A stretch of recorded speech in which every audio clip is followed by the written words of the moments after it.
Buenas tardes, qué gusto que nos puedan estar acompañando hoy. Vamos a iniciar con esta sesión de lectura de la novela En lo más secreto con don Gastón. Si están viendo el video en YouTube, porque después de las reuniones lo subimos a YouTube, en la descripción abajo van a encontrar un enlace que ahorita en la reunión de Zoom lo estoy poniendo en el chat, en el cual pueden adquirir la novela en la editorial Costa Rica. Me estaba comentando mi papá también que en la librería Lehmann la novela está disponible. Entonces, si de pronto quisieran o tuvieran más facilidad de pasar por una sucursal de la librería Lehmann, ahí también van a poder encontrar la novela para que la puedan tener y seguir la lectura en estas sesiones.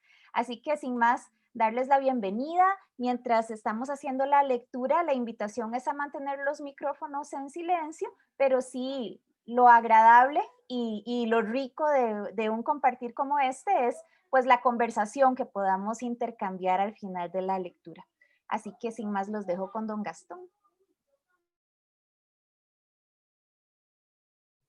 Está en silencio.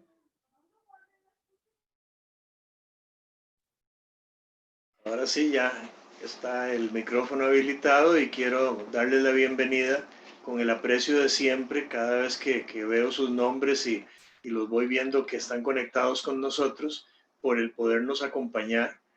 Ya ustedes saben que esto está siendo grabado de manera que aquellas personas que ustedes conocen que por alguna razón no se nos pueden unir hoy, luego con el vínculo se pueden unir y escuchar la grabación de esta segunda sesión que vamos a iniciar inmediatamente. Eh, la idea es que al terminar la lectura de estos dos capítulos, el segundo y el tercero de la novela, ustedes nos comenten un poco, por un lado, qué les llamó la atención y por otro, con qué se identifican de las vivencias, las tradiciones o los valores que se reflejan en esta historia. Hoy los capítulos 2 y 3 tienen que ver mucho con el tema de la familia.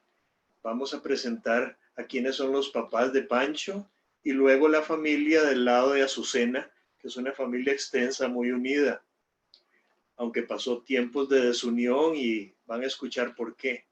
El primer capítulo que tuvimos hace 2 domingos, que se llamaba En el muro de la ermita, trataba de este joven Pancho, ya de 19 años, esperando en el muro para ver a Anabel, que es la muchachita de la que está enamorado y que fue su compañerita de escuela.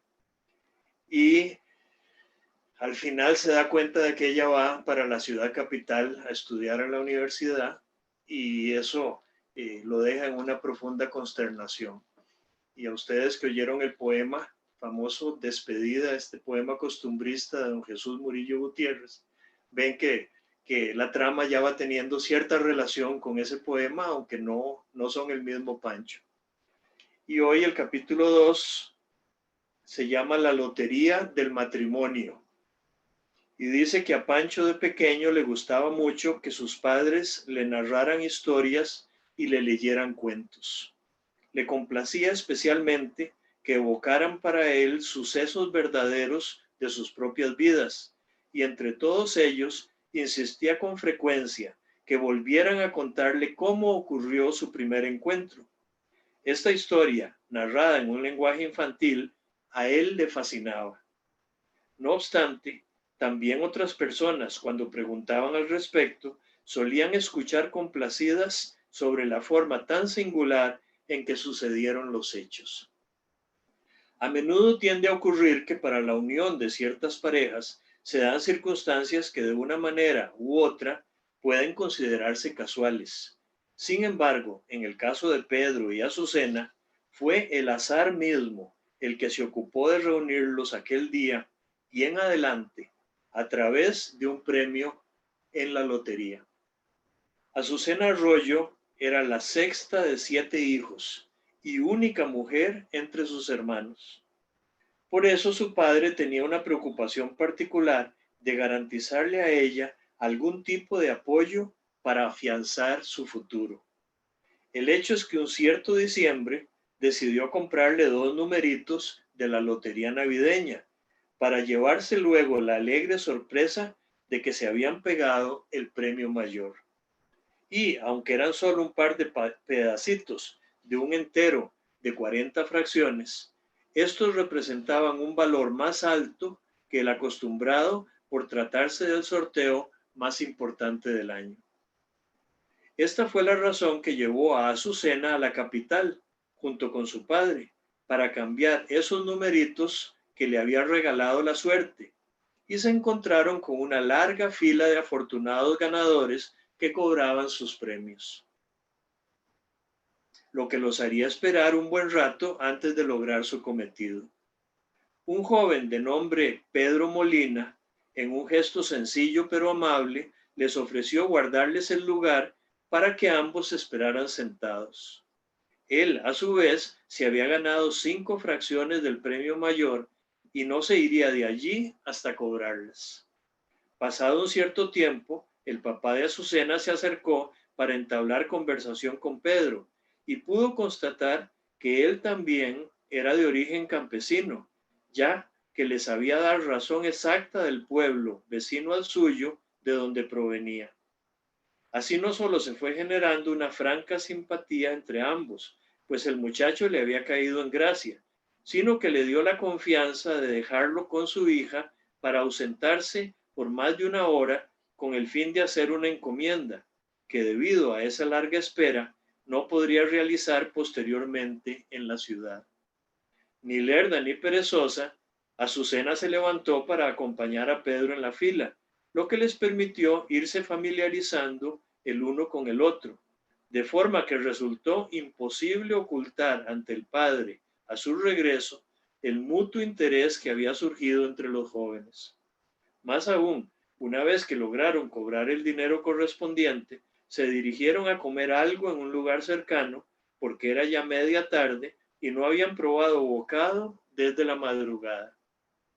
Posteriormente caminaron a tomar juntos el mismo autobús, que en su ruta pasaba precisamente por ambos pueblos donde ellos residían.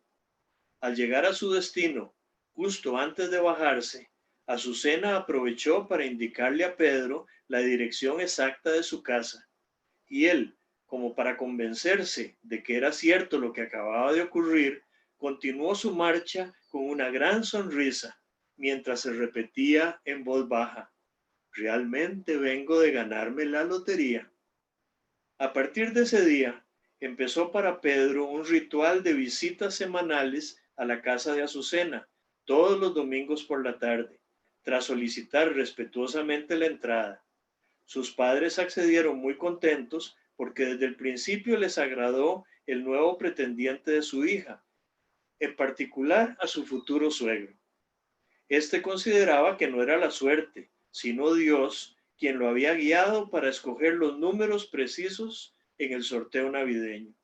Así, en su plan divino, Dios le tenía reservado al yerno correcto, un hombre bueno que cuidaría de su hija, complaciendo los deseos de ella y las expectativas que él mismo se había propuesto. El camino para consumar aquel añorado matrimonio, sin embargo, no fue en adelante solo un fruto del azar. Ambos requirieron más bien grandes esfuerzos y sacrificios para realizar sus sueños. Pedro Molina también había recibido los pedacitos de lotería premiada como un obsequio, en el caso suyo, proveniente de su padrino en el pueblo. Este era un buen amigo de su familia, comerciante audaz y exitoso, además de honesto, quien poseía muchos terrenos en diversas partes de la provincia, incluido el pueblo de Azucena, donde coincidentemente compró días antes las fracciones que ganaron el premio. Siendo un hombre generoso pero sin hijos, aquella Navidad había decidido, con muy buen tino, repartir medio entero de lotería entre sus 4 ahijados ya adultos para que probaran suerte.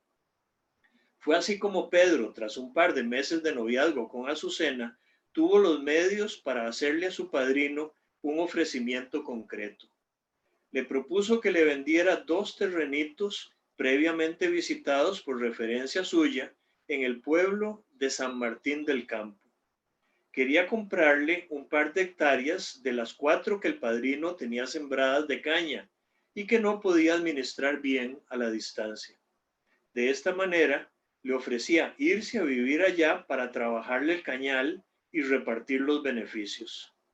A su vez, le solicitaba un segundo terreno algo grande, situado sobre una calle vecinal sin pavimentar que bajaba al pueblo, para construirse una casita que pudiera ir ampliando con el tiempo. Aunque el padrino no resultó fácil de convencer, ya que como buen comerciante trataba de negociar los términos del acuerdo sin salir perdiendo, finalmente se dieron la mano en señal de trato y brindaron para festejarlo. Una semana después, con las escrituras debidamente firmadas y autenticadas, Pedro se trasladó a San Martín del Campo para iniciar la nueva vida que soñaba compartir con Azucena en ese pueblo. Alquiló un cuartito a un costado de la plaza y se dedicó a adelantar el trabajo en el cañal, ya a mediados de la temporada de la zafra. Con una parte del dinero del premio que aún le quedaba, compró los materiales necesarios para construirse un cobertizo que le diera abrigo mientras se edificaba su casa. Además, con el importe que obtuvo tras la venta de la caña en un ingenio azucarero, Pedro pudo adquirir el cemento, la varilla, la madera y todo lo necesario para colocar los cimientos en la nueva edificación.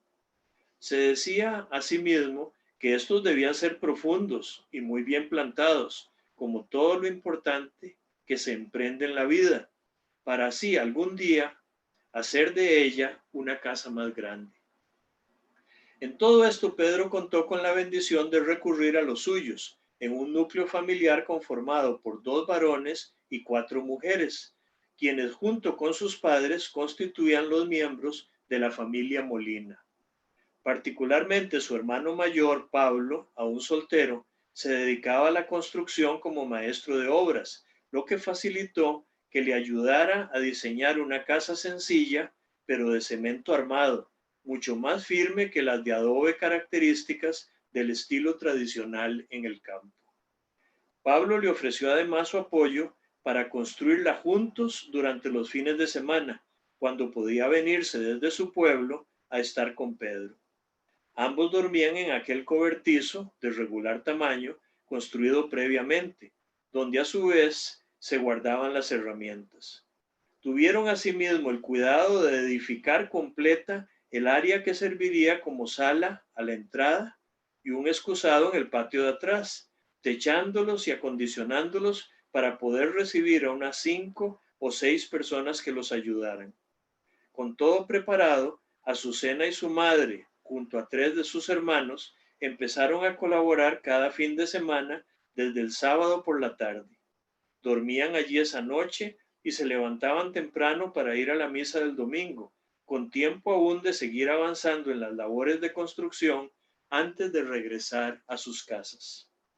La gente de San Martín del Campo los fue conociendo como asistentes habituales al templo y no dejaron de prestarles ayuda siempre que pudieron hacerlo. También los frailes que vivían en el pequeño convento junto a la iglesia se hicieron sus amigos, pues admiraban su constancia en venir a apoyar a Pedro y a Azucena para que éstos pudieran pronto casarse y fundar las bases de una nueva familia en el pueblo. Incluso alguna de las hermanas de Pedro se les unía a veces durante esos fines de semana laborables, ocupándose las mujeres en afinar los detalles de la parte interna y preparar los alimentos para 3 turnos de comida suculenta. La narración de estos acontecimientos le divertía mucho a Pancho, por lo que cada cierto tiempo volvía a pedirles: cuéntenme otra vez la historia de la lotería. Para escucharlos mejor se traía su sillita y la colocaba junto a ellos, pendiente de cada palabra, no fueran a olvidarse de algo que le habían narrado la vez anterior. En ciertos tramos del relato, el niño sonreía con un brillo de malicia en sus ojos, sobre todo cuando sus padres llegaban a la parte en que los varones, durante las noches de sábado, le traían serenata a las mujeres. Pedro y Azucena entonces no solo evocaban para Pancho esas lindas serenatas, sino que entonaban para él algunas de aquellas canciones tradicionales que se fue aprendiendo Pancho con el tiempo, como Caña Dulce de Daniel Zúñiga y Salas Pérez. Caña dulce pa' moler cuando tenga mi casita. Oh, qué suerte tan bonita, oh, qué suerte tan bonita que pa' mí tendrá que ser. Cuando apunte el veroliz y yo viva con mi nena, no tendré ninguna pena, no tendré ninguna pena y seré siempre feliz. Con mi Dios y mi morena, caña dulce y buen amor, esta vida noble y buena pasaré sin un rencor. Tendré entonces mi casita y una milpa y buenos bueyes, y seré como esos reyes que no envidian ya nadita. Bajo la mirada vigilante de la madre de Azucena, quien cumplía el rol de chaperona, se dio el hecho de que uno de los hermanos Arroyo se enamoró de una hermana de Pedro, inspirados ambos por esas noches tan románticas. El pequeño Pancho reaccionaba con un gesto divertido, aunque le decían luego que aquella relación no pasó de ser más que un amor de temporada. Durante el año que duró la construcción de la vivienda, Azucena se ganaba entre semana su propio dinero. Ella realizaba distintos oficios para sumar estos ingresos al fondo que ya tenía ahorrado de su premio en la lotería. Así se pudieron comprar poco a poco los muebles y todo el menaje para la futura casa, hasta convencerse de que estaban listos para iniciar juntos su proyecto de vida. Además, por solicitud de ellos mismos, un fraile de San Martín del Campo les brindó un domingo unas orientaciones básicas como preparación al matrimonio. Hasta el mismo Fray Anselmo estuvo anuente a ir a bendecirles la casa. Tan pronto esta quedó terminada, el fin de semana anterior a la boda. Los muebles los habían traído gradualmente y ya estaban colocados en su sitio para el rito de bendición. Ambos se sintieron inmensamente dichosos de tenerlo todo listo para su vida matrimonial. Al casamiento vinieron los familiares y amigos provenientes de ambos pueblos y algunos nuevos vecinos en un día feriado escogido para tal efecto. Esto facilitó que pudieran acompañarlos no solo en la ceremonia religiosa presidida por Fray Anselmo, sino en disfrutar con ellos de un rico almuerzo campestre en el jardín del convento. Pedro y Azucena asumieron los gastos de todo el evento con lo último que les quedaba del dinero del premio. Una vez pasada la boda y tras despedir a la gente, se fueron los dos muy felices durante 3 días inolvidables a una cabañita que les cedieron los frailes y que estos utilizaban para descansar o hacer anualmente sus ejercicios espirituales. La cabaña estaba situada junto a una pequeña capilla en la cumbre del cerro que custodiaba desde el oriente a San Martín del Campo.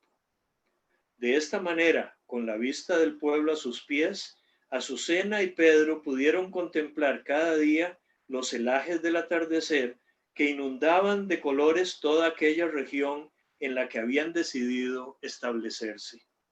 Y una vez caída la noche, aún permanecían extasiados largo rato mirando las luciérnagas que se desplazaban en la oscuridad contra un fondo de lucecitas fijas que provenían del poblado más abajo o de tantas otras que los iluminaban titilantes desde distancias siderales en un cielo repleto de estrellas.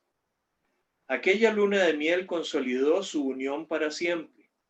Empezaron así la nueva vida que compartirían con su hijito Pancho, ya recién concebido dentro del vientre de Azucena durante una de esas noches maravillosas, como el fruto anhelado de su amor de pareja.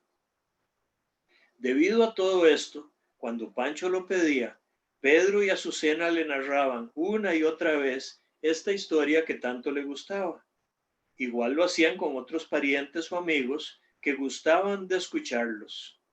Para concluir el relato, ambos afirmaban muy convencidos que el matrimonio tiene mucho de lotería, pero que en el caso de ellos, de verdad se habían sacado el premio mayor. Y con eso terminamos el capítulo 2 y vamos para el 3,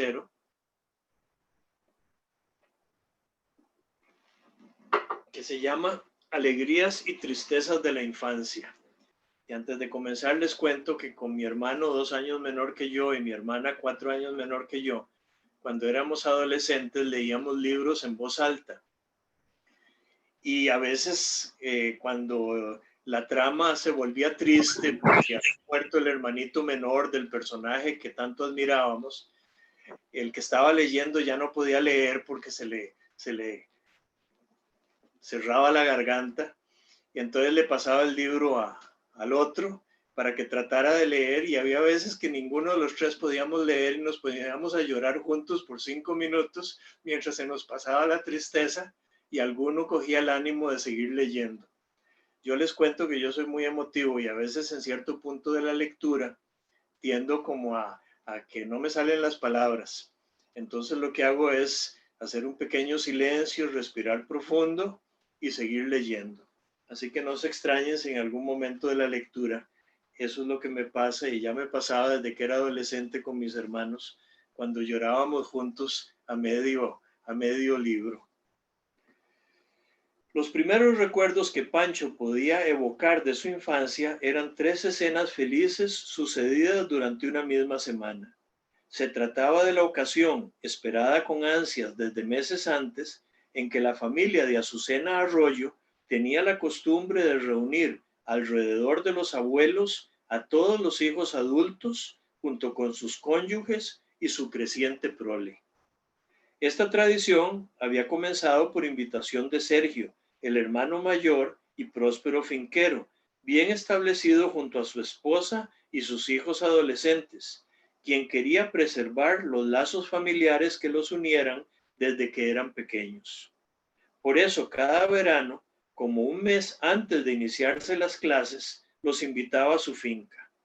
Así se congregaban las distintas familias de la cepa de los Arroyo, primero un sábado y un domingo, para ponerse al día de las noticias de todos. Luego, mientras los varones retornaban a sus trabajos entre lunes y viernes, las mujeres con sus hijos se quedaban vacacionando toda la semana.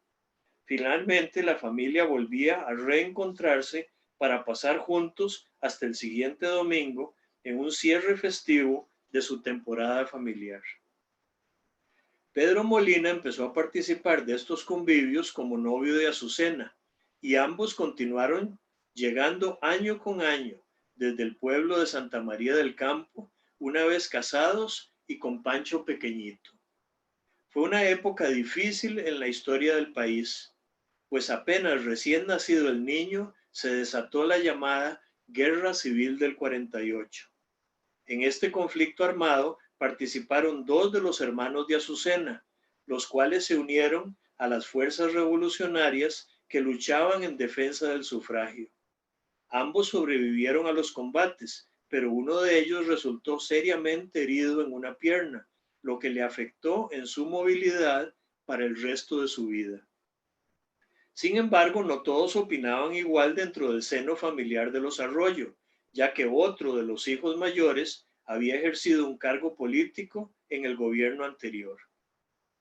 Asimismo, Pedro Molina y sus parientes simpatizaban más bien con el partido que estuvo en el poder los últimos 8 años y se identificaban con los logros sociales alcanzados a inicios de la década de los 40.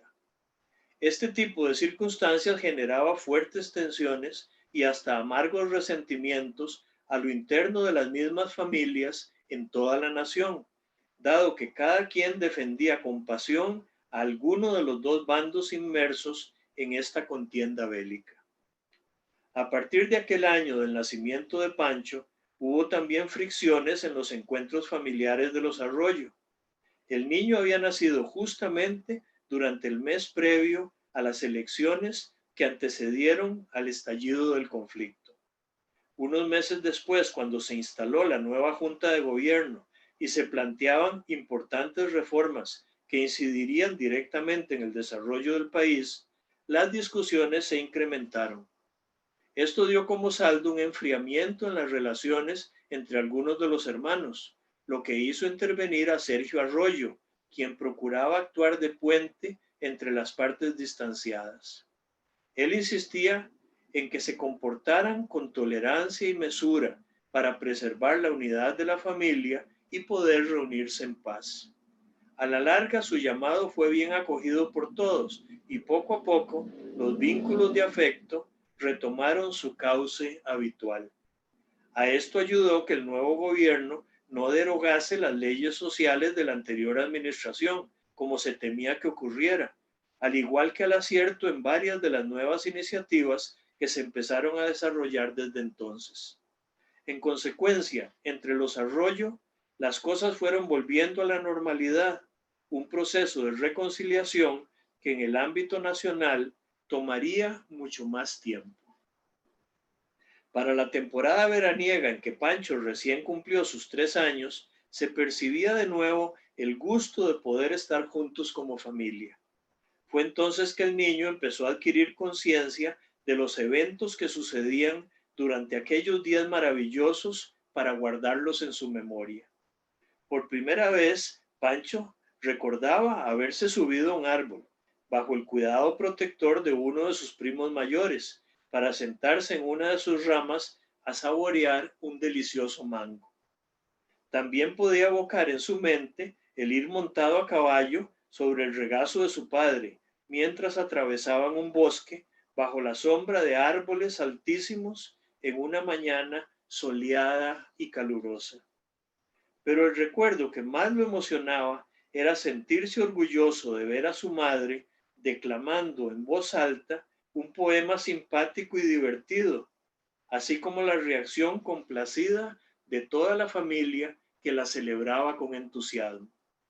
Posteriormente aprendió que esta era una poesía llamada Del Trópico, del insigne poeta nicaragüense Rubén Darío, que entre sus estrofas decía: que alegre y fresca la mañanita, me agarra el aire por la nariz, los perros ladran, un chico grita y una muchacha gorda y bonita junto a una piedra muele maíz.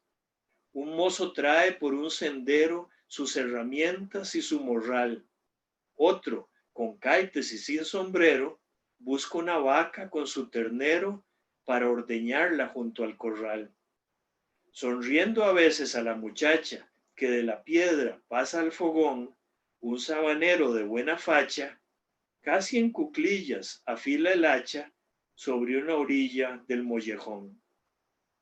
Conforme escuchaban a Azucena declamar con tanta gracia ese poema, todos reían a carcajadas, por lo que le brindaron un caluroso aplauso al concluir con el último de los versos. Y la patrona, bate que bate, me regocija con la ilusión de una gran taza de chocolate que ha de pasarme por el gaznate con la tostada y el requesón. Pancho nunca olvidaría estos momentos felices de su infancia, porque en ellos fue descubriendo los valores sobre los que se edificó sólidamente su existencia, particularmente en cuanto a la importancia que tiene la familia. Asimismo, al crecer, pudo tomar conciencia de la huella que imprimió en su alma cada uno de sus padres. Su papá le había brindado desde muy pequeño una cercanía protectora, inspirándolo con su ejemplo callado a ser un hombre bueno y trabajador. Su mamá, por otra parte, supo inculcarle principios y tradiciones que lo acompañarían de por vida, especialmente a través de su fe en Dios, de sus bellas narraciones, sus cuentos infantiles y los poemas de Rubén Darío. La influencia de la poesía solo se pudo comprobar años después como su medio de expresión más íntima, pero fue Azucena quien le heredó esa sensibilidad artística y una memoria privilegiada que los hacía a ambos poder recitar libremente decenas de páginas poéticas sin la menor dificultad. Pancho atesoró siempre el grueso cuaderno en que su madre adolescente, tras terminar la escuela, copiaba con excelente caligrafía de un libro prestado por una vecina lo mejor de la obra poética de Rubén Darío. Por eso, ya adulto, al leer a Darío, le parecía estar oyendo la voz de su madre cuando recitaba esos versos, como aquellos del poema Margarita, que tanto le complacían de niño y que aprendió de memoria con tan solo escucharlos, mientras ella se los declamaba antes de dormir. Margarita, está linda la mar y el viento lleva esencia sutil de azahar. Yo siento en el alma una alondra cantar tu acento. Margarita, te voy a contar un cuento. Este era un rey que tenía un palacio de diamantes, una tienda hecha del día y un rebaño de elefantes, un kiosco de malaquita, un gran manto de tisú y una gentil princesita, tan bonita, Margarita, tan bonita como tú. Una tarde la princesa vio una estrella aparecer. La princesa era traviesa y la quiso ir a coger. La quería para hacerla decorar un prendedor con un verso y una perla y una pluma y una flor. Si bien su madre le inculcó el amor por la lectura y la poesía, su padre le fue enseñando con su propio ejemplo a amar el trabajo en el campo y lo adiestró en el uso de las herramientas para construir cosas. Porque Pedro, siempre que podía, procuraba que su pequeño hijo lo acompañara, ya fuera a supervisar el cañal, a saciar la sed de su caballo en el remanso del río, o a pasarle la herramienta apropiada a la hora de reparar todo aquello que se descomponía en la casa. El niño disfrutaba inmensamente de ver a su padre fabricándole los juguetes que se proponía regalarle, asombrado ante la magia creadora que los hacía surgir de sus manos tan habilidosas. Pancho tenía una estrecha relación con cada uno de sus papás, lo que le permitió compartir de cerca tanto los momentos felices como los tristes que sucedieron durante su infancia. Por supuesto, el niño no recordaba que a sus 2 años de edad, Azucena había sufrido una pérdida en un embarazo, que duró apenas hasta el segundo mes y que sus padres asimilaron poco a poco con la esperanza de volver a concebir otro hijo más adelante. Posteriormente, cuando Pancho iba a cumplir 4 años, con gran alegría le compartieron la noticia de que venía en camino una hermanita. En realidad, en esa época no había forma de saber el sexo del bebé que estaba por nacer, pero ellos se convencieron de que era una niña y así lo consideraron un hecho consumado. La ilusión de Pedro al inicio de este nuevo embarazo fue tan grande que se empeñó en construirle una ampliación a su casa. Se retomaron los trabajos durante los fines de semana con la imprescindible ayuda de Pablo, su hermano constructor, hasta que lograron añadir 2 cuartos amplios y un baño a la casita original, de manera que los 2 niños pudieran tener cada uno su propia habitación. Además, siendo San Martín del Campo un pueblo progresista, por aquella época se realizó el pavimentado del camino vecinal que pasaba frente a la casa. Esas obras incluyeron un ramal de cañería municipal que les permitió disfrutar de agua potable e instalar un buen sistema de aguas negras. Lo que nadie podía esperar era que se complicara el parto de la niña que efectivamente Azucena cargaba en su vientre. Tras un traslado de emergencia al hospital de la ciudad vecina, solo la madre pudo sobrevivir después de varios días en estado crítico, pero con la imposibilidad de tener más hijos. Esto provocó un gran duelo en todos ellos, que Pancho no pudo evitar sufrir junto a sus padres y que dejaría una huella imborrable en su vida. Realmente se sucedieron semanas difíciles en las que Pedro, al no saber cómo expresar su dolor, puso distancia de su esposa para refugiarse de lleno en su trabajo. Azucena se sentía bastante sola y experimentaba mucho resentimiento por tal lejanía. Los dos procuraban de alguna forma ocultar su pena frente al niño, pero éste la percibía de todos modos, muy confundido ante lo que pasaba. Afortunadamente, una noche en la que ella le reclamó a Pedro su falta de apoyo emocional, él, al no poder expresar con palabras la agonía que experimentaba por dentro, solo atinó a abrazarla con fuerza, en un impulso irrefrenable que le salía del corazón. Y eso era precisamente lo que ambos necesitaban.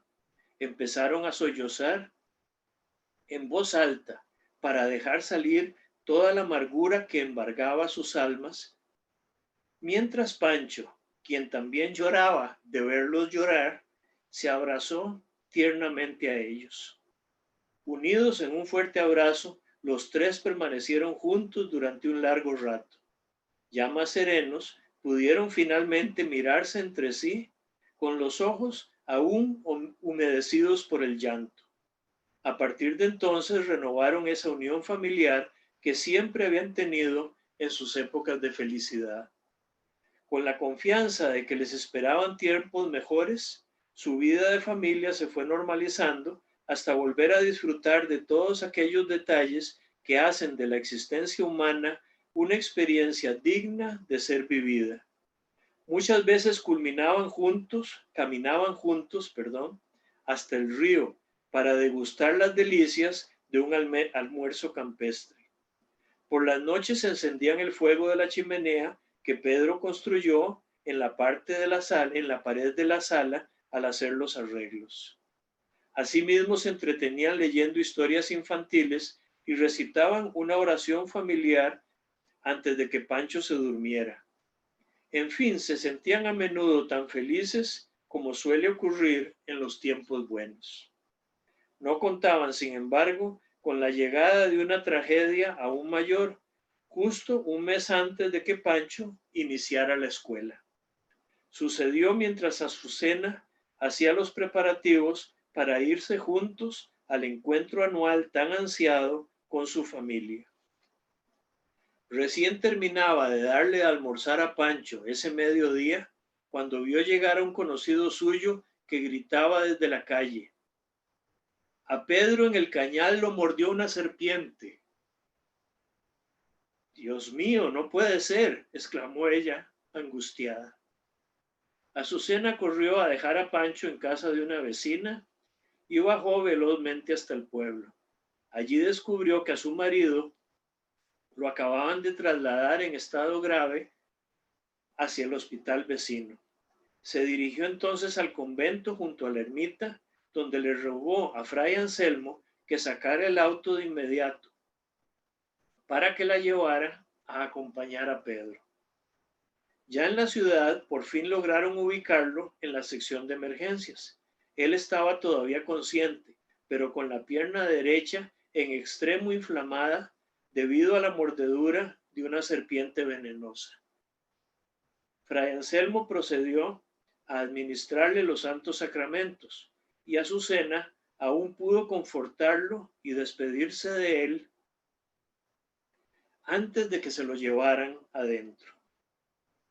De allí regresó el doctor a cargo una hora después para informarles que Pedro había sufrido un paro cardiorrespiratorio y que desafortunadamente no había nada que hacer. Azucena sintió que el mundo entero se le venía encima. Fray Anselmo la acompañó orando en silencio durante aquellos momentos de pena desgarradora que nunca lograría superar por completo. Pasado el funeral, al que llegaron todos los familiares, amigos y vecinos del pueblo, su familia le insistió en que ella y Pancho se fueran siempre a la finca de su hermano Sergio para compartir ese tiempo de dolor. Sería tristemente una temporada de pésame, pero al menos estarían con sus íntimos, que eran quienes más les querían para darles consuelo. Una vez juntos y luego de conversarlo entre todos, resolvieron que Orlando, un hermano un poco mayor que Azucena, quien estaba desempleado, volviera a San Martín del Campo a residir en su casa para trabajar el cañal, ya que estaban justo en los meses de la zafra, de forma que no se perdiera la cosecha. Ella, por su parte, decidió que no tenía el ánimo de encarar su viudez viéndose sola en el pueblo, y se quedó en la finca de Sergio un mes tras otro durante el año entero. De esta manera, la entrada de Pancho a la escuela se pospuso hasta el siguiente año, para así permitir que fuera el tiempo, poco a poco, el que pudiera sanar esa herida tan honda de ver partir al esposo y al padre, cuando más se amaban, en una vida familiar que cambió para siempre. Curiosamente, a lo largo de todo ese tiempo, Azucena encontró un poco de alivio leyendo noche a noche a Rubén Darío, pues las temáticas de sus versos, al igual que el ritmo y la rima del lenguaje poético, significaron para ella una especie de bálsamo sanador. A veces, a la hora de dormir, se acostaba en la cama de Pancho, abrazándolo, mientras le leía algunos de los poemas que más le gustaban al niño. Ella tenía por costumbre seguir con su dedo las palabras al leerlas, y cuando llegaba a alguna muy conocida, como Margarita, Rey, Princesa, Perla, u otra de especial relevancia en la historia, hacía un silencio para que Pancho la dijera. Él, por su parte, que se sabía los versos de memoria, jugaba a ayudar a su madre en la lectura, lo que les hacía mucha gracia a ambos, hasta que el sueño lo vencía.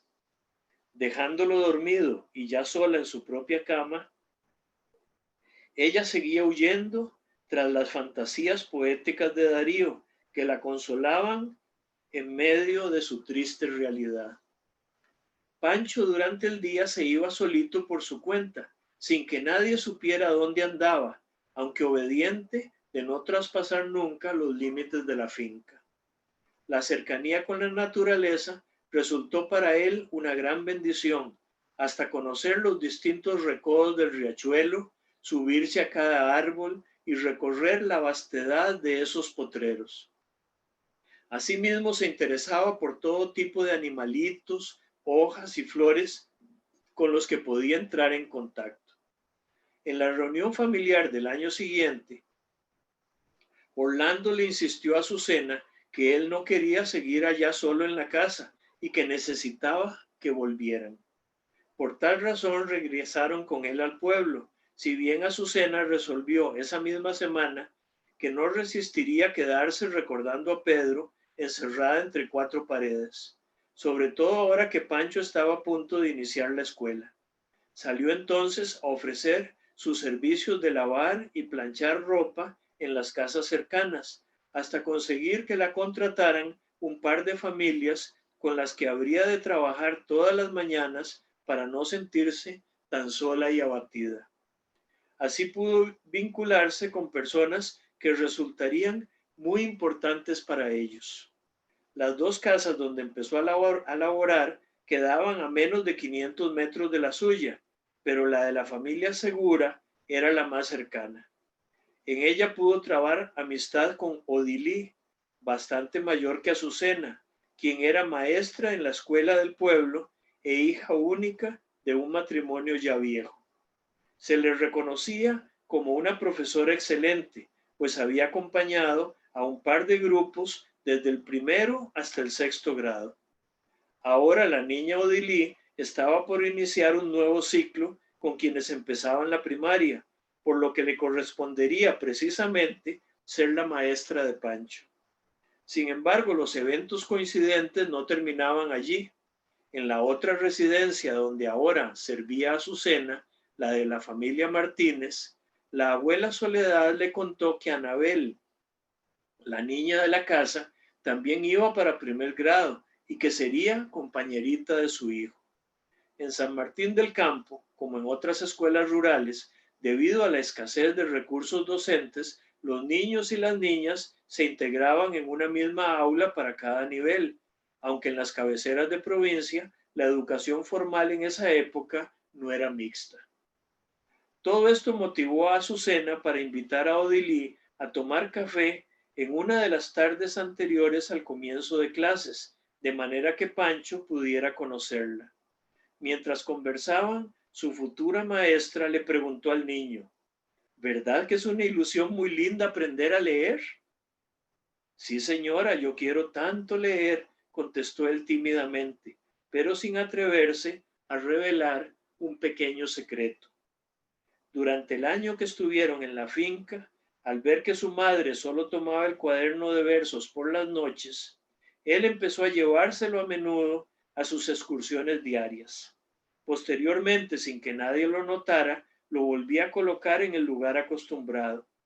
Con sumo interés, repasó primero las páginas más gastadas y conocidas de los poemas Margarita o del Trópico, tan grabadas en su mente desde pequeño, para así aprender gradualmente las letras, las sílabas y las palabras. Bajo la sombra de un árbol las leía en voz alta, complacido de su propia habilidad. De esta forma se fue adentrando poco a poco en todos los demás versos, como quien explora un mundo desconocido. Al igual que su madre, Pancho halló solaz y consuelo con la obra poética de Rubén Darío, porque sin saberlo y aún antes de comenzar la escuela, había descubierto su vocación de lector. Y con esto terminamos el capítulo 3 y concluimos nuestra lectura de los 2 capítulos que nos correspondían para hoy. Ahora queremos escuchar comentarios de lo que ustedes han pensado, que les llamó la atención, o con qué se han identificado de estas vivencias, de estas tradiciones, de estos valores. En el caso de hoy, muy centrados en la familia pequeña de Pancho, con sus padres, Pedro y Azucena, y la niñita que nació al nacer, que murió al nacer, o con la familia extensa de Azucena, con todos sus hermanos varones, presidida por Sergio y su esposa y los hijos adolescentes, que los recibían una semana al año, desde el primer fin de semana que llegaban los hombres y estaban todos juntos, hasta la semana entera que pasaban mamás con hijos, y el último fin de semana antes de separarse otra vez, pero en una unión familiar que para ellos era muy importante y que se restauró después de la guerra del 48, que por un tiempo creó divisiones en tantas familias, incluidas las de ellos. Entonces, escuchamos sus comentarios y qué les dijo esta lectura de hoy.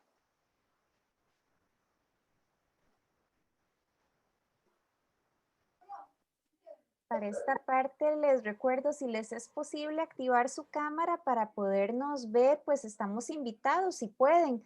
Y recuerden que los micrófonos están en silencio para que no olviden activarlo para lo que nos quieran comentar.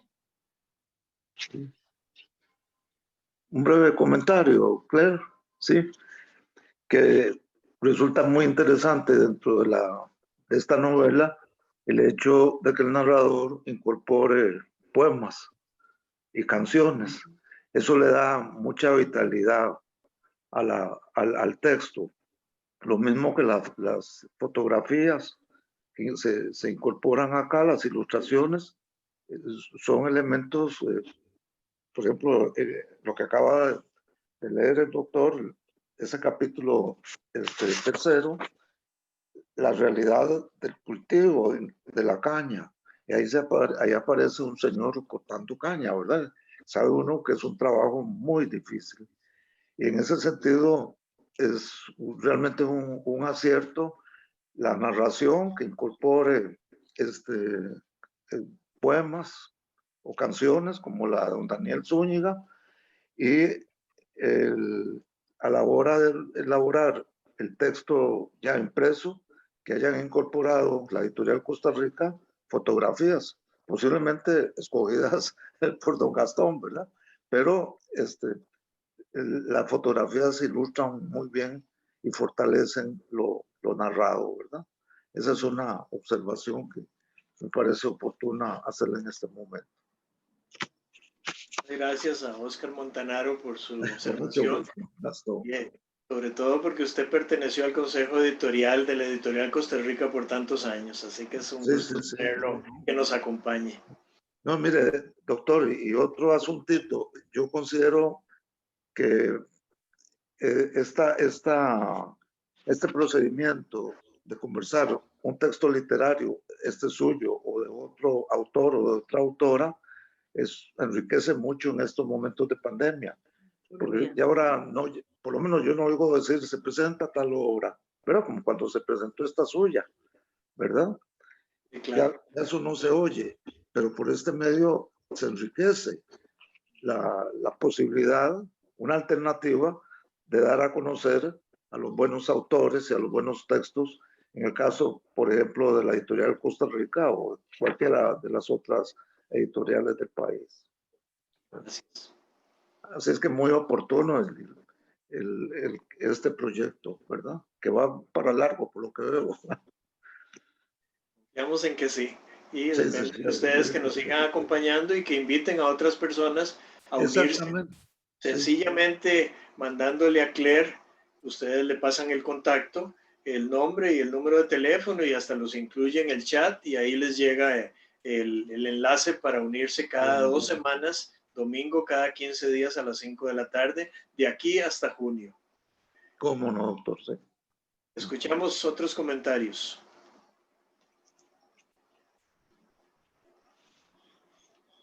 Una madre de familia grande.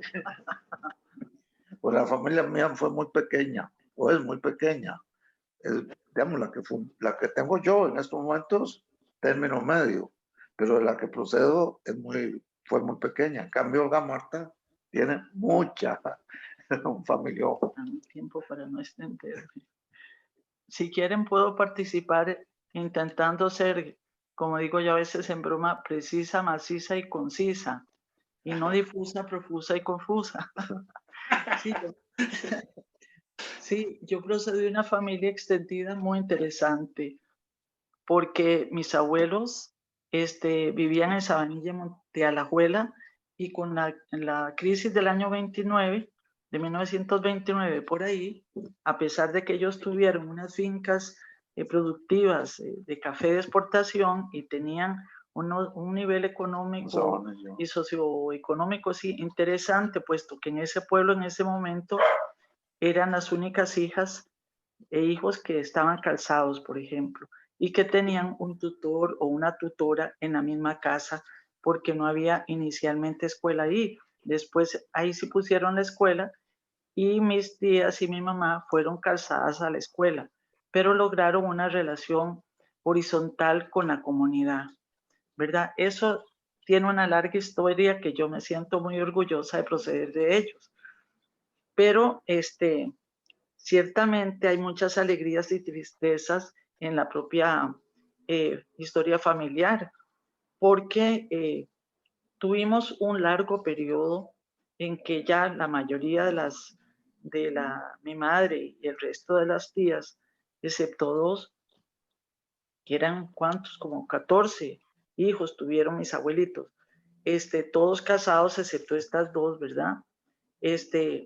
Una se hizo religiosa de la orden, bueno, ahorita recuerdo, y la otra era una de las personas que sostuvo mucho la familia, porque ellos tuvieron que venirse como migración rural a la zona de San José después de que quebraron y no tuvieron medios económicos para sostener las fincas en Sabanilla de Alajuela, y ese periodo dio mucha cohesión a mis tíos, que ya casados, y a mi madre también.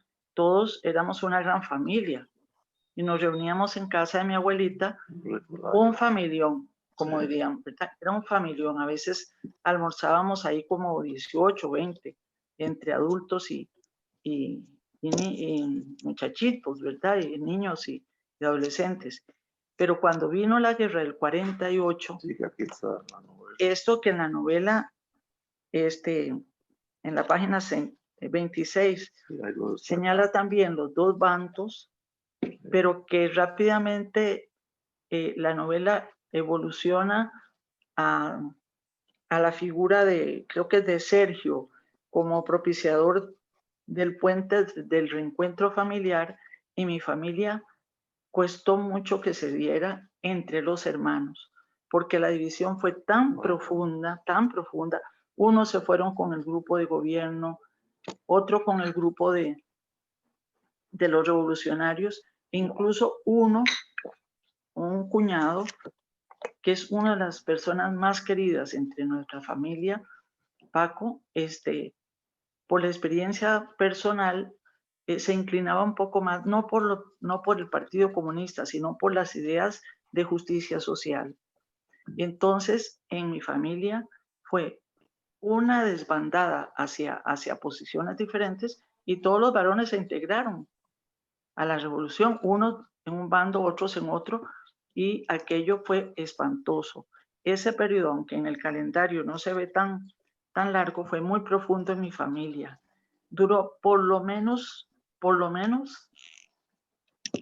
mi primo Carlos Alberto y yo calculamos que fueron unos 25 años, Sí. en que si entraba un hijo con la esposa y los hijos, los otros se iban. A pesar de la misma casa, seguía siendo grande, era una casa alquilada ahí por cerca, incluso del Parque Central, a 2, 3 cuadras, ¿verdad? Una casa señorial de adobes, muy colonial, ¿verdad? Y la desunión fue espantosa. A nosotros nos tocó como primos, a Carlos Alberto y a mí, y un poco a Maru, otra prima, intentar hacer, ya cuando teníamos 14 y 15 años, o quizá 16, intentar hacer ese espacio de reencuentro, ¿verdad? Y creo que por eso es que yo me identifico y me duelo, porque perdimos mucho tiempo de reencuentro. Y años después, en que ya toda la familia ha vuelto a encontrarse, hacemos remembranzas de las cosas lindas que nos heredaron, ¿verdad? Como el hábito de rezar juntos, como el hábito de cantar juntos, incluso de aprender a bailar juntos en la casa de la abuela, y volver a recuperar la tolerancia que había sido rota durante ese periodo. Y creo que ahí fue, aunque la novela por supuesto, yo creo que no hay un objetivo de narrar eso, no es un proceso de descripción histórica propiamente, sino un proceso que se dio en la familia, pero que en la familia que aquí nos interesa se resolvió con el apoyo de Sergio y la buena voluntad de una tradición que existía fuerte, ¿verdad? Pero en la historia costarricense es una de las etapas más violentas que ha existido y que ha costado mucho, mucho pasar al olvido. Eso tanto dicen que se parece mucho al efecto del periodo del fusilamiento de Mora y Cañas, ¿verdad? Que la sociedad costarricense quedó tan dividida. Y en otro momento me podría referir para ser, realmente ya rompí aquello de ser precisa, me fui por muchos temas, pero sí como por ejemplo, el libro en mi familia fue muy importante. Y mi tía Orfilia, que era una gran lectora, era distinguida por la librería Lehmann, don Antonio Lehmann, que le daba crédito para sacar libros a crédito, porque ella cumplía antes de que se venciera el mes con el pago de la deuda de los libros. Así, nada menos que como 30 y pico de años. Nada menos, porque Orfilia fue siempre ahí, cliente de Lehmann, pero la mejor cumplidora, ¿cómo se llama? Bueno, la que terminaba la cuenta antes de que le cobraran nunca. y el libro se convirtió entre nosotros un aliciente para estudiar. Y de la generación de nosotros, todos tenemos una carrera universitaria. Y yo pienso que eso fue la figura del libro entre nosotros, tanto por en el caso de mi tía Orfilia Vincenti, como también las madrinas. Mi madrina Ena Díaz, como mi madrina de bautizo, es de la niña Odilí. Así es que estos dos capítulos me removieron mucho y me hacen ver, por lo menos, y con esto sí termino. A veces digo eso y sigo media hora, pero no, lo hago en 30 segundos. El libro como medio de contagiar la lectura a través de la familia también y las madrinas, fue a la larga un incentivo para que personalmente me hiciera una buena lectora, después auxiliar de la bibliotecaria del Colegio Señoritas y posteriormente me hice, además de profesora de sociales, bibliotecaria, que es lo que ejercí durante más tiempo. Y sigo siendo una difusora de la lectura. Por eso la sugerencia que da Oscar se puede concretar más. Oscar está pensando que a través de este método que usted está usando se puede promocionar como una nueva forma de enseñanza a la literatura, ahora en esta época de virtualidad. Gracias, doctor. Gracias, Olga Marta. Y ciertamente Pancho va a ser prototipo de ese amor por la lectura que lo va a convertir en la persona que él llega a ser. Exactamente. Sí, señor. Escuchamos otros comentarios. Quisiera aprovechar el momento para leer el comentario que don Mariano nos puso en el chat. Muchas gracias por participar de esta experiencia, de compartir una agradable lectura relacionada con el ser costarricense y de mano de su autor. Sí. Gracias a Mariano por acompañarnos. Yo tengo una pregunta para vos, Gastón. Sí. Contanos, Eduardo, que estás desde Florida uniéndote a esta lectura. Y Eduardo ha sido mi amigo de nacionalidad argentina desde que compartimos la secundaria juntos y nos hemos mantenido como amigos por más de 50 años. Así es, y estoy muy impresionado de tener un amigo que ha producido una obra tan interesante. Realmente uno cuando uno no cree que la gente cercana a uno puede hacer cosas fantásticas y cuando ve que las hacen realmente se sorprende. Y por eso te quiero preguntar, tu novela está llena de detalles, es una novela sumamente precisa, como diría la señora de Montanaro, porque tiene muchos detalles, es muy detallista y pinta las escenas con muchos detalles, lo que permite entender, digamos, lo que está pasando muy bien. ¿Cómo hace un escritor para tener en la cabeza tantos detalles? ¿De dónde viene? ¿Cuál es la fuente de inspiración para una novela tan rica? Bueno, agradezco la pregunta del Che Eduardo, mi amigo de toda la vida, porque en cierta forma Pancho nació 3 años antes que yo y Anabel nació en la segunda mitad del año 49. Pancho le llevaba año y medio. Y yo crecí en esa generación que le tocó vivir las consecuencias de la guerra del 48 en Costa Rica, que dividió a las familias. Crecí en esa cultura que iba pasando, como dijo Olga Marta, de una cultura totalmente agrícola, donde había educación primaria gratuita y obligatoria desde el siglo XIX, pero donde la secundaria era solo de unos pocos privilegiados. Solo habían 7 colegios de secundaria en todo el país. Y fueron esos cambios de los años 40 que provinieron de ambos bandos, curiosamente, y se fueron complementando, los que hicieron que en menos de 20, 25 años se pasara de 7 colegios de secundaria a 250 colegios de secundaria en todo el país. Y esa fue la generación que pasó de ser la mitad del país descalzo a que para los años 60, 70 ya no había nadie que no tuviera con qué comprarse un par de zapatos y poder estar calzado. Entonces, nosotros hemos sido privilegiados de pertenecer a esa segunda mitad del siglo XX, donde Costa Rica dio un giro extraordinario con la abolición del ejército, el redirigir sus recursos hacia la educación, la salud, la construcción de caminos y de muchos valores que a nosotros nos tocaron y que Eduardo compartió con nosotros en la segunda mitad de los años 60. Entonces, yo siento que conforme iba avanzando la historia, yo iba incorporando experiencias, conocimientos que en tanto detalle pude vivirlos porque fue parte de mi propia experiencia. Entonces ya van a seguir viendo en los próximos capítulos cómo tanto de la vida de Costa Rica, que fue evolucionando para bien en esos decenios, queda reflejada en la novela.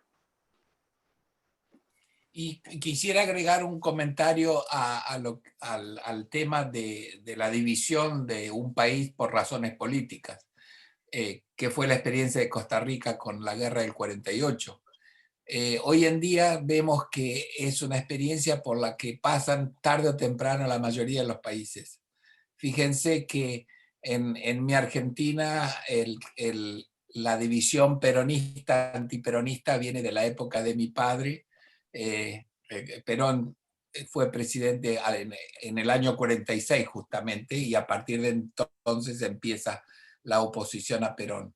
Y hoy en día sigue con el anti-kirchnerismo, que le ha hecho mucho daño a la Argentina. O mejor dicho, el kirchnerismo le ha hecho daño. Nosotros somos los que nos oponemos al kirchnerismo. Pero miren el ejemplo de Estados Unidos. Nosotros que teníamos a Estados Unidos por un país que o que sería, digamos, imposible que pasaran cosas que vemos en nuestros países, Estados Unidos hoy en día está totalmente dividido entre la gente de Trump y la gente de anti-Trump. Gracias a Dios ganó el anti-trumpismo, porque Trump fue uno de los peores presidentes y no ha hecho más que daño a este país. O sea que la experiencia de la mayoría de los países es muy común eso, de que se fracturen por posiciones encontradas que tienen muy pocas posibilidades de unirse. Gracias a Dios Costa Rica pudo hacerlo, y bueno, hoy en día parece haber superado esa fractura, pero fíjense que en Estados Unidos va a costar mucho tiempo sanar estas heridas. Ese era mi comentario. Sí es, y eso nos hace reafirmar que el valor de la familia debe estar antes que las posiciones políticas, porque la familia sigue siendo importante aun cuando hayan bandos con opiniones muy encontradas. En la familia mía se dio eso mismo, y sin embargo, cuando mis papás celebraron sus 15 años de casados, vinieron los tíos y tías con los primos de ambos bandos, y mis papás habían puesto unos letreritos en las paredes que decían prohibido hablar de política. Y así estuvimos muy contentos toda la noche juntos, pero nadie tenía el derecho de mencionar una opinión política. Claro, claro. ¿Qué otra opinión o comentario tienen alguno de ustedes?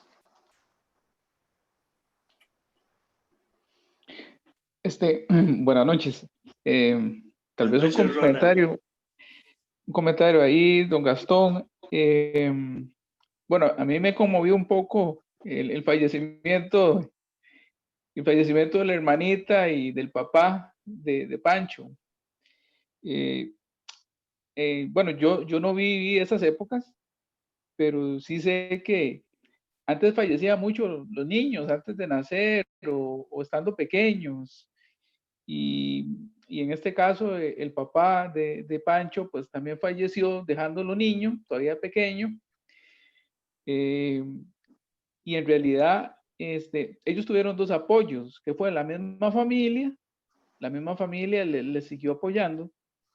Y hay otro elemento que tal vez en la sociedad actual se ha ido perdiendo, que es el acompañamiento espiritual, que también se da, en este caso, en la figura del fraile, ¿verdad? que los casó y que también acompañó en el momento del fallecimiento. Y entonces, esos dos elementos son importantes. Por un lado la familia y por otro el acompañamiento espiritual, porque nosotros no solamente somos carne y materia, sino que también tenemos una parte espiritual y necesitamos ese apoyo para poder superar situaciones difíciles que se nos van presentando. Así es, Ronald, y por eso Fray Anselmo es uno de los personajes importantes que continuará saliendo en el resto de la historia, de la que yo en mi mente fui testigo y por eso se las narro a ustedes. Escuchamos otro comentario.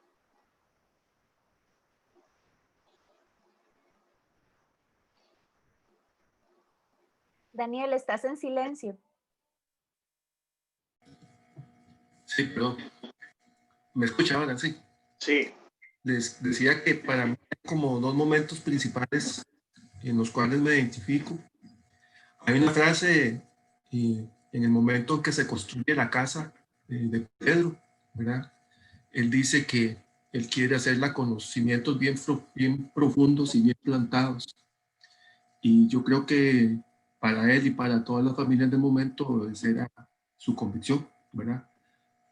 Uno empieza a ver como un eje transversal en la lectura, que es el tema de las tradiciones, de los principios, de una espiritualidad bien marcada en las familias. Y esa frase pareciera que engloba todo, ¿verdad? Que su casa y su vida pues estuviera sobre cimientos bien plantados, ¿verdad? Y eso pues dice mucho, ¿verdad? El contexto y de cómo esas convicciones en esta historia fueron suficientes como para salir adelante por las pérdidas que tendrían después de los embarazos y también ya a nivel más general de país por el conflicto bélico que se dio, ¿verdad? En una Costa Rica sumida en ese tiempo por mucha pobreza, ¿verdad? Uno sabe que de toda América Central y del norte de América del Sur éramos la región más pobre, ¿verdad? Y que precisamente esas convicciones de paz, esa vocación hacia lo bueno, hacia las tradiciones y muchas particularidades nuestras nos hicieron ese pueblo pacífico que supo encontrar su propio camino para solventar los mismos problemas que tenían todos bueno, más adelante fueron colonias y luego países, ¿verdad? Con el mismo clima, las mismas costumbres, los mismos hábitos de alimentación, etcétera. Enfrentamos de manera distinta, ¿verdad? Hicieron el país que somos actualmente, ¿verdad? Entonces, lo primero que me marcó a mí fue esa frase, ¿verdad? De cimentar la vida en principios sólidos, incluso que en el suelo, ¿verdad? En el papá de Azucena, uno ve cuando él dice, esto no fue la suerte, esto fue Dios que me quiso dar un yerno como yo quería para mi hija, ¿verdad? Entonces, cualquiera hubiera dicho en otro contexto, esto fue el azar, ¿verdad? Y a pesar de eso, pues, él pone por encima su fe. El otro momento que me marcó fue efectivamente, sí, creo que a todos nos hace reaccionar el pasaje del conflicto, de la revolución, ¿verdad? En todas nuestras familias, de alguna manera mayor que otra la hemos vivido. Yo, que soy de los 60, ¿verdad? De haber nacido en los años 60, puedo decir que no sufrí nada. Heredé mucho, en realidad, de esa Costa Rica que se generó, ¿verdad? La Segunda República, a partir de esas grandes transformaciones y la nueva Constitución. Yo no puedo decir que yo he sufrido, tal vez lo que he sufrido fue en la crisis de los 80, era estudiante y sí vi una situación a los encarecimientos de precios, sobre todo de comida, etcétera, ¿verdad? Pero de lo que sufrió mi papá y mis abuelos, yo puedo decir que yo y mi familia, en cuanto a mis hermanos, hemos sido realmente una generación que ha sido beneficiaria de ese camino que tomó el país, gracias a un montón de convergencias extrañamente se dan en otros contextos, ¿verdad? Aquí se abolió el ejército, o sea, algo que impensable en otros contextos, ¿verdad? Irrepetible, me parece, y que nos encauzó, siendo también los más pobres de la región, ¿verdad? La Costa Rica aislada, ¿verdad? Llegamos a ser el país más próspero con el tiempo, ¿verdad? El país que más se desarrolló, el que más se educó, y pues eso lo heredamos y ahora tenemos el gran desafío de trasladarlo a las nuevas generaciones, cosa que no es nada sencilla. Tenemos fortalezas, pero también muchas debilidades. Y creo que todas las fortalezas que se han comentado acá, de que las familias, el valor de la familia ha prevalecido, a pesar de las diferencias ideológicas que se han presentado en el pasado, y esa vocación hacia la fe, ¿verdad? De que las cosas no son del azar, sino que por alguna razón suceden a pesar de las dificultades y las tristezas como pérdidas de hijos. Pues creo que explican en buena parte cómo hemos evolucionado como país y cómo podemos seguir haciendo las cosas, ojalá a la manera nuestra, ¿verdad? Pensando siempre en una visión solidaria y equitativa, ¿verdad? Que creo que fue el eje que nos ha caracterizado a partir de estas semillitas que bien describe Gastón, ¿verdad? De los principios, de tradiciones. Esos abuelos nuestros cultivaron, ¿verdad? Que luego recibieron como cosecha en las generaciones nuestras y corresponde ahora nuevamente nosotros como la generación que ya ve agotando esas semillas, ¿verdad? Que dieron frutos, pues nos toca ahora nuevamente hacer una nueva siembra, ¿verdad? Para seguir siendo un país de oportunidades, cosa que no, claramente lo tiene de que no está. Así que son dos momentos, ¿verdad? El cimentar bien y luego sí el pasaje que tuvimos. Yo personalmente no lo viví tan fuerte como les digo, pero sí mi padre lo vivió y él fue, de todos los hermanos que eran una familia súper numerosa, fue el que se rebeló, fue el que se fue del lado de la revolución, ¿verdad? Y no era el hermano mayor, pero al final de todo generó un gran respeto, ¿verdad? Porque no fue como de los que querían seguir por seguir la costumbre, sino que él encontró también su propio camino y al final generó mucho respeto en la familia, ¿verdad? Y fue una de las cosas que más aprendí yo a mi papá, a ser original, ¿verdad? Y el fútbol, todo el mundo era de un partido, de un equipo y él se plantó y quiso ser de otro. Y al final generó mucho respeto, ¿verdad? Porque como decía Gastón, creo que cada lado tiene sus fortalezas, ¿verdad? Es innegable que cada lado las tiene y de eso se trata un poco de lo que al final somos, ¿verdad? Un pueblo tolerante, o hemos sido, ¿verdad? Que ahora se ven ciertos juguetes de que no lo somos tanto, pero sí, me trajo a mi mente a mi padre, a mis abuelos, a mis primos, a mis tíos. Qué bueno, Daniel, gracias. Yo creo que estamos en un momento de la historia en Costa Rica donde el desafío es enorme para tratar de recuperar estos valores y plasmarlos en una realidad que está siendo muy difícil. Me recordaba que en un libro que yo tengo que se llama Ejes de Salud Mental, hay un sociólogo israelí de apellido Antonovsky que cita cuáles son lo que él llama recursos de resistencia generalizada. Son los recursos como en general que hacen que la gente pueda soportar tiempos de muchísimo trauma, de muchísimo estrés. Y entre esos recursos de resistencia generalizada, él cita las personas que tienen valores profundos, convicciones religiosas, tradiciones fuertes, como uno de los grandes recursos para enfrentar tiempos difíciles. Y el otro son las redes de apoyo. La gente que sabe que cuenta con otras personas en familia, en amistad, en apoyo, en solidaridad, que les permiten soportar eso.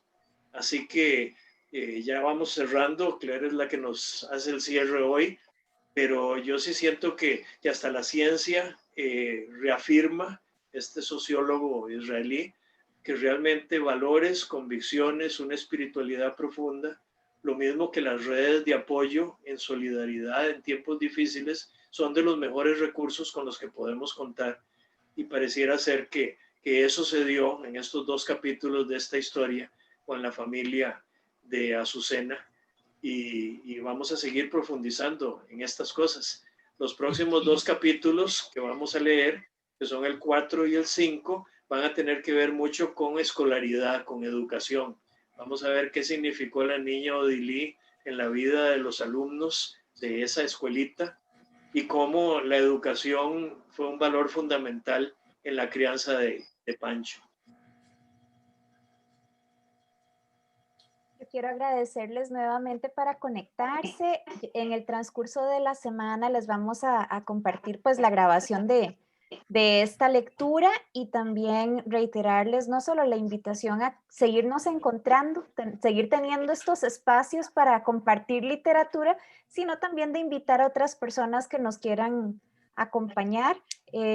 No solo todo lo que hemos hablado acerca de las convicciones profundas, acerca de las redes de apoyo, sino también tener estos espacios de conocer gente diferente y de poder compartir. Entonces, yo también muy agradecida de participar del espacio, así que vamos a dar por cerrada la reunión y nos vemos en 15 días. Muchas gracias, Que Claire. estén muy bien. Muchas gracias. Buenas tardes. Gracias a Claire que nos Un ayuda saludo a administrando. todos los que participaron. Y nos vamos a ver el domingo 7 de febrero, Dios mediante, siempre a las 5 de la tarde, hora de Costa Rica, hora de Centroamérica. Y ahí nos vemos, sí, en los puntos de venta está el libro, y quien quiera que quiera acompañarnos, ustedes les dicen y le envían el contacto de Claire para que se lo inscriba y le mande también el enlace, y que pueden ya ahora participar de las grabaciones de la primera y de la segunda sesión, ojalá antes de unirse 7 de febrero a la tercera sesión. Así que gracias a todos. Nos vemos entonces. Feliz inicio de Gracias. semana. Muchas gracias. Hasta Hasta Luego, luego. gracias. Muy bonito.